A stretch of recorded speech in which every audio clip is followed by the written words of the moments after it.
Hello, my name is Daniel Ong. I'm from Indonesia. Currently, I'm creating strategies for passive income. So currently, I'm traveling and enjoying food in Indonesia. And today, we have a special guest from Vienna, Austria. His name is Mischael. Okay, It's Mischael, so it's a bit like Michael, but Mischael. yeah, exactly. Okay, Mischael. Okay. Welcome Right. to Daniel's channel. Yeah, thanks for having me. So maybe we can start off like about yourself, your background.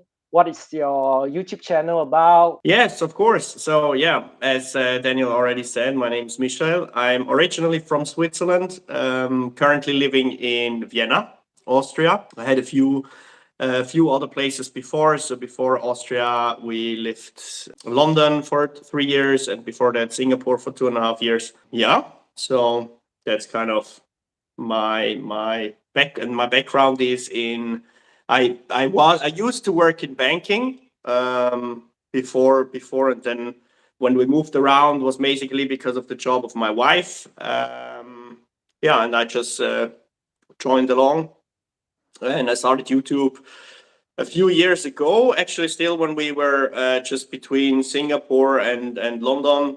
And main reason how I got into it was just because we're traveling really a lot in Southeast Asia. We spent like every other weekend pretty much away, and exploring the amazing Southeast Asia. And that's where I filmed a lot of my own travels. Started to do photography as well, and I just wanted to do it to the next level. And yeah, my YouTube channel is called Create to Relive, and the idea is really that comes a bit to that, right? That you I want to teach other people as well how you can create amazing videos and photos. And the goal there is kind of find the right balance between quality and effort put into, because it's so easy nowadays to capture anything, right, with mobile phone or a GoPro or whatever. Yeah. But then most of the time, if you just capture too much, you just don't edit it, and if you don't edit or do anything with it, it just lives on your hard drive and dies off there. And it's just an amazing thing when you put together a cool video. Also, when you declutter your photos and make a photo book or so, it's just great memories to have, and always come back to relive these moments.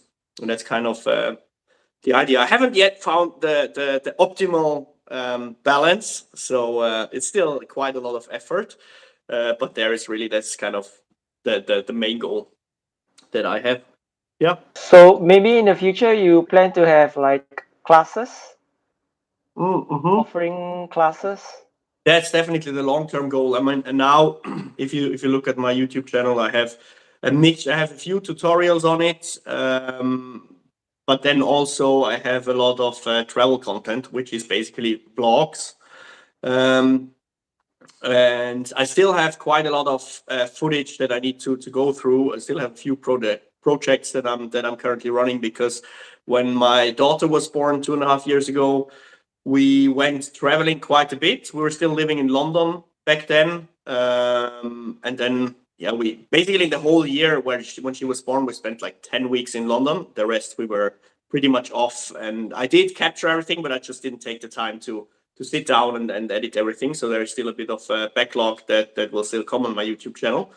But then in the long term, I want to shift also the content a bit. So like now I want to do a switch. Like 1 week I want to do a tutorial kind of thing, and the other week is more sharing my own experiences. Yeah, but in the long term, I definitely want to create some like online courses where you can just where I teach systems to kind of systemize the whole process and be efficient about it. Because if it takes too long, it's also if you do it as a hobby, right, and it takes you 20 hours to edit a video, you just don't do it. It's like not a hobby anymore. It's like it's a job. Like Yeah, exactly. Exactly. So yeah, but I'm building up step by step to kind of get more efficient and know what is exactly that I need to focus on, or that you need to focus on to make a video. Pretty cool. Yeah. So do you plan to move around? Like now you're in Austria, but do you plan to move around in Europe, or you plan to go to other continents? Yeah, we might move actually already next year again, because the job of my wife is pretty much there, like these 3 years. It's like 3 years contract. So it's usually expat contracts, and they are usually limited to 3 to 5 years. And well, in the long term, we probably will move back to Switzerland or Germany at some point. But as long as the kid is still young, it's fine for us too. And I think as she can handle the changes, we'll definitely still move on a few times. But yeah, it's not yet quite clear where, but probably on another continent. So Okay, interesting. So your Yeah. wife she's in which industry? Pharmaceuticals. Oh, okay. But she's in finance, so we both have a background in accounting and finance. Yeah, but that's just the industry she's in. But both of you have the common goal, traveling. Yeah, we like to. Obviously, it's a bit less now with a daughter. It still works, but it's different. Everything goes a bit slower. Obviously. Do you have kids? Yeah, I have a daughter, 12 years old. Already 12. Well, that makes it a bit easier, right? To take her on your trips. Yeah, it's just that it's just with her schooling and busy with her projects, it's a bit like Yeah. kind of hard though. Because I'm from Malaysia actually.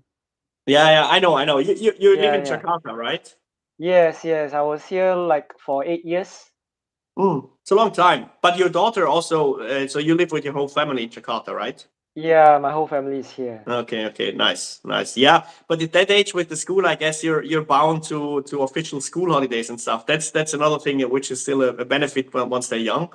But they're Yeah. harder to handle in some ways. They're not as independent. I see some of the channels that they bring their kids around, traveling around the world, like homeschooling, stuff like that. So interesting as well. Yeah, there's quite a few channels out there that do this kind of family travel Yeah. channels. But yeah, it's a different style of traveling if you go by kids, because they do have their needs as well, right? Yeah. I saw your latest video on the Lapland. Nice Yeah. video. Thank you. Yeah, it took me quite long to actually do this. It was from a trip in March, so it was just a recent trip we had. Yeah, so But what when fun. we travel, we tend to have like a collection of videos, footage all over the place. It's like, wow, this is nice. That's nice. Like it's all over the place. Yeah, that's kind of, that's what always happens. I have that too all the time. But now with this video, actually, I did quite a lot of planning, because we had the trip pretty much planned out in terms of activities we're going to do and stuff. So I had built up a storyline in mind already, and I knew kind of which parts I want to film and how I want to film them, which made it a bit easier. But still, it was a lot of footage to work with. But Yeah. I really it helps if I plan it in advance at just to a little degree, so not spending too much time, but just like roughly think about what is the activities that I'm going to do, what I'm going to what is my expectation that I get out of the trip, and then have like a red line that goes through the video. It also helps. It helps be more focused when shooting as well as when editing, and also not get lost in you film this is amazing, which is what most of the time happens, right? Yeah, especially when we go through the PTYA, our our focus is more like more structured, like what are we going to do for our videos. Yeah. Yeah. So for you, does it help a lot for PTYA? Well, I actually did. For me, it was really the reason why I took PTYA. Maybe I start with that. Yeah, I think I'm on quite a good level in terms of editing and storytelling. So I'm not a complete noob, but I, especially if I want to bring the channel more to kind of a, you know, more to look at it as business and growing a business, and that's it where you need to have a lot of systems in place as well. And I think that is kind of why I took PTYA, to focus a bit more on that side of the equation. And yeah, just and I thought it was really, it's a lot of content. I haven't actually watched all the live sessions. Mainly I watched like the 3 of the 4 live sessions from Ali, which I found were super helpful and packed with a lot of content. I haven't watched the last one, which is actually about systems, right? And then the live sessions I have watched, the guest workshops. I have just watched about 2 or 3 of them, but it was mainly, I thought like, okay, since I can still always go and rewatch it, I just take it step by step and try to first get the engine started in terms of idea generation and video planning. So because like the video that I just published from Lapland is not something that I would be able to put out on a weekly basis, because it's just too much effort, right? And as I mentioned at the beginning, my vision or the goal for the channel is also to kind of teach how to be efficient with that whole thing and find the balance. Involves obviously a lot of tutorials and just things that I've learned over the past few years where I got into videography and photography.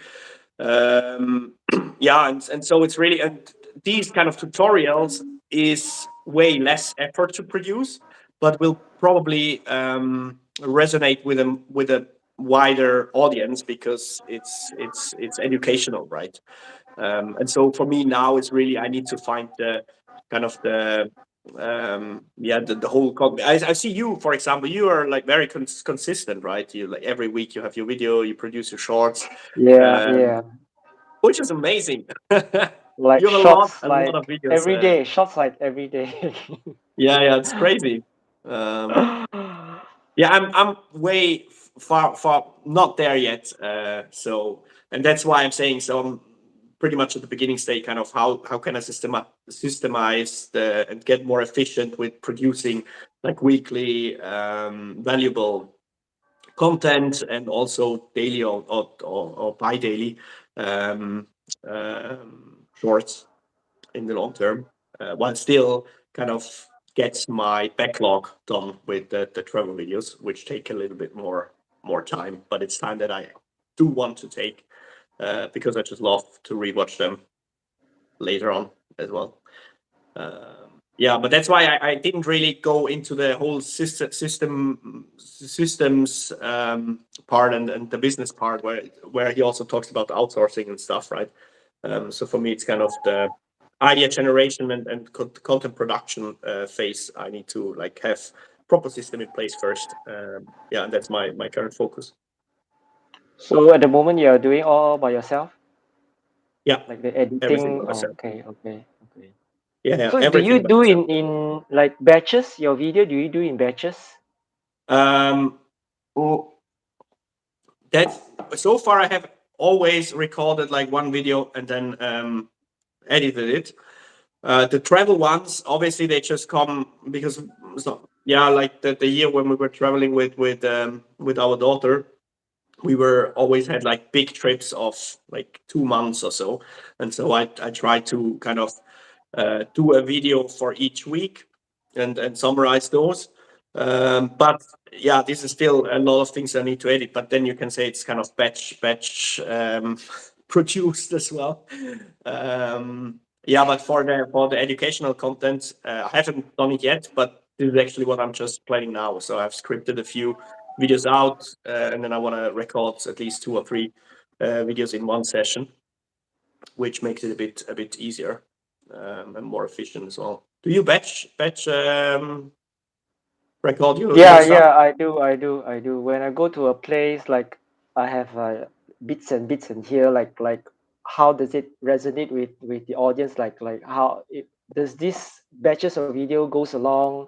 If not, then I'll separate it and do another separate video, because for me, audience doesn't really, for my audience, maybe the time span, maybe like the most like 10 minutes, 15 minutes, not more than 15 minutes. If I go beyond that, it's like the engagement. I'm also have to look at the engagement of my audience as well.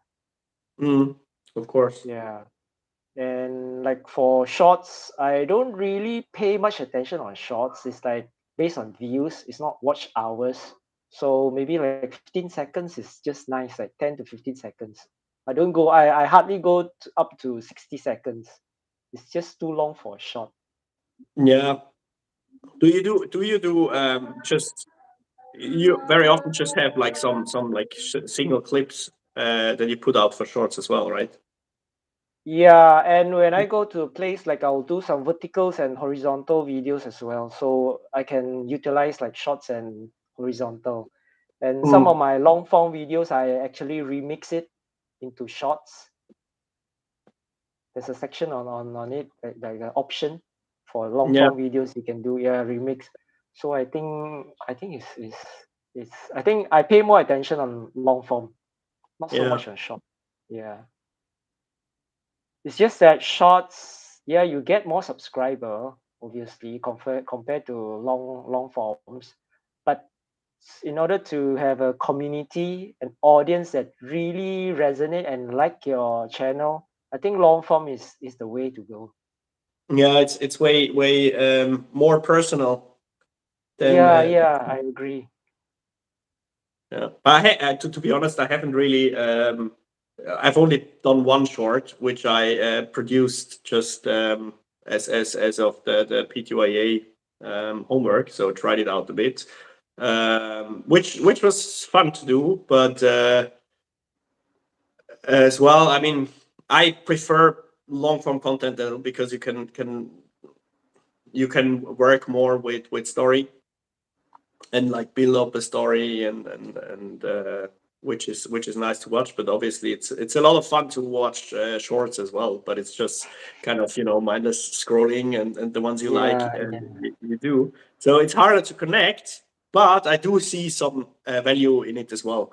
And I definitely want to get into the shorts game as well, because it's just also it's an amazing way of like putting out little nuggets also when you do educational stuff, right? Like just one point and really break it down, which is also fun. And it also helps you to kind of force yourself to get a message really straight down to the important bits. Yeah, so I think both have their yeah, benefits and their yeah. For challenges. example, like your long form have like 10 points. Like you can do 10 shots, like one shot, 1 point. Yeah, Yeah, exactly. give it to the audience like a nugget, like, hey, this is point number one, point number two, something like that. Yeah, exactly. So yeah, but I definitely need to get into the game. Yeah, I didn't mention that at the beginning, but I took a break for like 2 years when my daughter was born, so I didn't upload any videos because yeah, we were traveling a lot. Then we had to move from Vienna to London, and then until we found daycare as well for my daughter and stuff. So getting adjusted to the new place and everything. So I was like just putting it everything on hold, and I just with PTYA I started to produce video content again like about 2 months ago, where I started to go through editing, but like really posting was only a few weeks ago. when PTYA started as well, because I didn't want to miss out on the support and feedback of PTYA. Yeah, I think that's the most valuable part of PTYA, giving feedbacks to your videos. Yeah, definitely one of the valuable parts. Yeah, yeah. Is this the first time you do PTYA, or did you do it before? No, this is my first time Okay, because okay. I started my channel like during COVID, like in 2020, and then I did for a while, and then I stopped. Then I really took it seriously last year, April last year, and then Yeah, this year okay. I wanted to find like some vehicle like a academy that can help me to move further in my YouTube channel. So I Google, and then I found this PTYA, and I saw a lot of good comments, feedback, and then I'll just try it. Yeah, nice, really nice PTYA. Yeah. What was your main points that you took out, or apart from like the feedback, or what was your most valuable lessons that you got out of it? For me, the most valuable thing is the thumbnail. How actually the thumbnail is so important rather than the video itself. Like you get that attention of the audience. Like, hey, this is my thumbnail. Like it's like 80%, eighty Yeah. percent. Once they're hooked on your thumbnail, and you will have a likely to have a click, and then yeah, it goes from there. The title comes in, the hook comes in, and yeah, how you want to get your audience hooked from beginning to the end, watch it from beginning to the end. But the main thing is the thumbnail. So I currently I pay more attention on the thumbnail, the design, the elements, what should I use. And I actually took up Photoshop, because before that I was using this Express or the other way. Mhm. And yeah, I didn't use Canvas actually, because like majority was using Canvas. I didn't use, I use Express Adobe. Okay. Well, once I took I learned that Photoshop, my god, it's really nice. Photoshop is really nice. Yeah. I actually don't really work with Photoshop. I use Affinity Photo, which is similar but not as. Oh, But my main photo editing software is Capture One, and not Lightroom, which is like the other big one.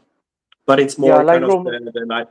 But that's why I chose Affinity Photo and not Photoshop. And for the editing, what software that you're using? Sorry, For editing, what software you are using? for video editing, Yeah, video editing. Final Cut Pro. Oh, okay, okay.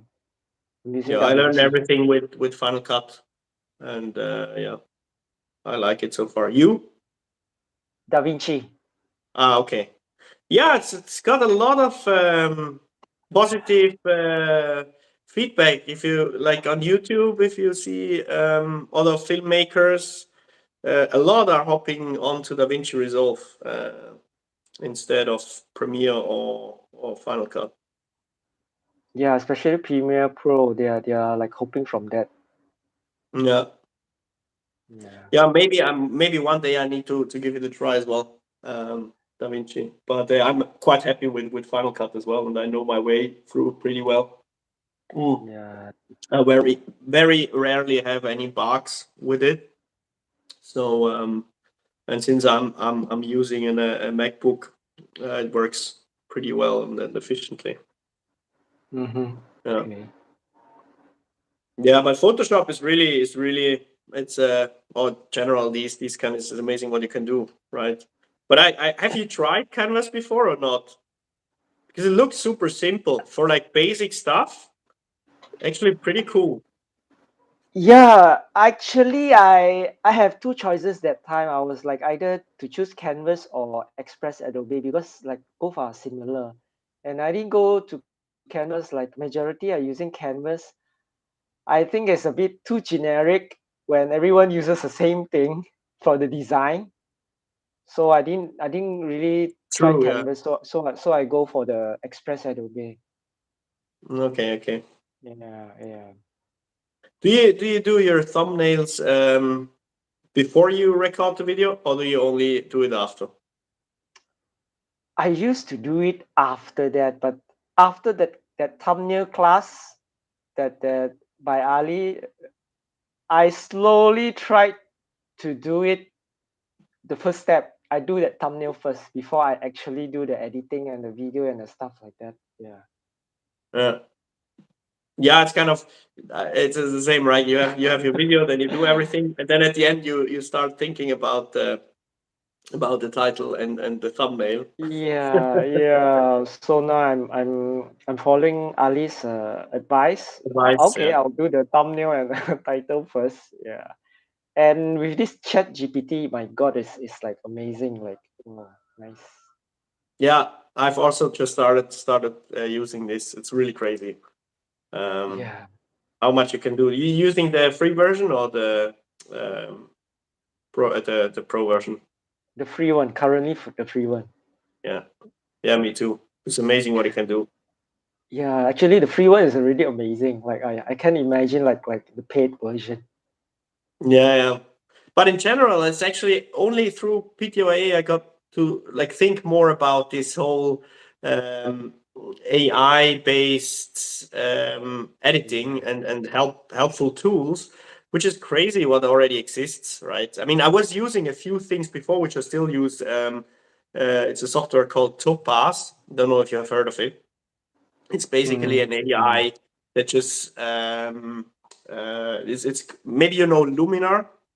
Yeah, I know Luminar Neo. Lumia. Yes. Yeah, it's very very similar. So basically, it just has an AI behind that you can like reduce noise from your footage or stabilize it, make slow motion if you didn't film it in higher frame rates and stuff like that. So increase the pixel density. So if you're 1080p, you can upscale it to 4K very well. And this is like kind of the stuff I use as well in photography because it just helps, especially things with reducing noise and if you slightly miss the focus, it can actually just save your image, which is amazing. Um, but also like the whole there is another one that is called Kling. In our accountability group we talked about this, which is basically what it does, it just edits your footage, your A roll automatically. So it takes all the repetitions, takes all the pauses and stuff, and then you can just import it. Apparently they have a plugin in CapCut, which is another editing software where you can just directly import it there, and then it edits it for you automatically, takes out all the pauses, repetitions, filler words and stuff, and afterwards you can go from there, which is I mean, it's amazing. It's a huge time saver if you use this. And I really realized, I mean, I started using ChatGPT now, how helpful it is, and it's just stupid if you don't make use Yeah, of yeah. such great tools. Um, and there is a lot of things that you can do. I think now they also implemented in Premiere Pro. I mean, I haven't used it, but I've just seen it. They introduced also some AI engine that helps you like adjust the music, for example. So if you want to make it longer or shorter, then it just automatically does all the edits for you. Because there is so many times. Sometimes I really spend hours on like perfecting the music, cut it together that it just fits the story well. Because you'll never, or almost never, find a track, especially if you're editing to the music and want to have it go in line with each other. It's very rare that you find a track that just fits your story. It's always kind of Yeah, either you true. need to go to the climax faster or a bit slower, you need to extend it or whatever. And you can easily do that, right, in editing, but it's always kind of, hearing exactly the beat. You have the same section, you can blend it Yeah, together, that it works. yeah. And there is apparently now AI that just does this pretty much automatically for you, which is amazing. I mean, this is stuff that is cool. Yeah. Because before that, I really spent a lot of hours like on that music, that soundtrack. What is a suitable music to go along with that video. Oh. Yeah, it's hard. It's hard. Even after videos, I'll always kind of low search. Sometimes it's like instant and you find the right track just fits well, and sometimes you're just looking and looking and you're looking for different moods and you just don't find the track that fits. Um, but yeah, I mean, I think the finding part will still be up to us, but at least the editing part can be helped by AI.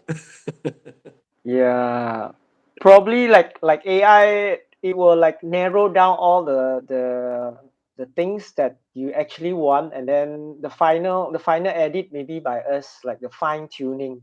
What are the fine Yeah, tunings? but also that the Yeah, whole creative part comes in, right?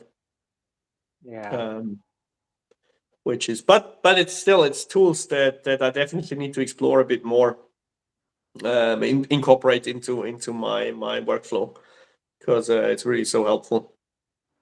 mm. Have you used any of the tools before PTYA, like ChatGPT or No, so? no, never use it until Ali introduced it. It's like magic. Wow, it's like wow. Yeah, yeah. I was super impressed on the live sessions and kind of okay, that's it looks so easy, but it's yeah, it's amazing. Yeah, It's and amazing stuff. actually, the Chat GPT came like 2 months, 3 months ago, like not so long time ago. Yeah, yeah. Yeah, And it's like now I feel there's more and more AI software popping up, and now a lot of it is still accessible free, which yeah, which you definitely need to make use of. yeah, Makes the job a lot easier. Um, and figure out what works, where it's helpful, and where it isn't. And especially if you try to systemize your whole process, I think it's crucial to have this part. Okay, maybe we can wrap things up. Like final thoughts. Like what's your message to us? Take home messages. Well, um, I think I think in general, when it comes to content creation, whether you do it as a hobby or you want to take it a step further, um, first thing is I think you really need to kind of lower your expectation in somewhat, like have your role models and see where you want to go, but don't hang yourself up on this too much, because I think it's very hard to watch videos on YouTube from established content creators and think, wow, this is super amazing, I will never be there, and then compare it to your own content and think, oh, mine looks really bad compared to this. And then always think, everybody started from scratch at some point, and you need to just prove yourself step by step. Like each video, you improve yourself 1%, and you'll finally get there. It's not just with content creation; it's pretty much with everything. If you want to get somewhere, try to enjoy the process rather than the end result, because you can't marathon before you even start walking, right? So take your baby steps, fall, take again your few baby steps until you walk, and then start running, and then you finally get your quality where you want to have it. And it's really about the journey and not the destination. Same with Yeah, traveling, right? yeah. The It's journey more and like not the a destination. compounding effect, like small steps, bit by bit, like eventually will Exactly. come that big. Yeah. Yeah, in general, So I feel this is always wraps it up pretty well. Try always to enjoy the journey and not the destination. yeah, that's the beauty. Enjoy the journey. Life is short. Exactly, exactly. Yeah. I've just heard recently one short where, and now with a small kid, right, that comes up quite often when it's exhausting, and that just happens like every day at least once, where you think like but it's also a lot of fun, right? And I just read a poster where somebody said, okay, I always when I'm so annoyed by my kid, I just close my eyes, think of myself being 90, just lying at my deathbed, and I could only have one chance to go to exactly this moment back. As annoying as it is, I would always take it to relive it, right? So yeah, Yeah, thinking positive, exactly. converting those negative energy to positive energy. Yeah, absolutely. Yeah. So thank you for your time. Yeah, thank you very much So for having me. That was an yeah, interesting conversation. so you can check his link down there below the description box. Our at Mischael's channel, the link channel. So thank you so much for your time. Yes, So thank I you very see much you. for having Yeah, me. yeah. So I see you. Yeah, hope to see Bye. you around and enjoy your Sunday evening. For me, it's Sunday morning, Yeah. so I still have the full day ahead of us. All right. Okay. Take Okay. care. See you. Bye. Take care. Bye-bye. Bye Bye. bye.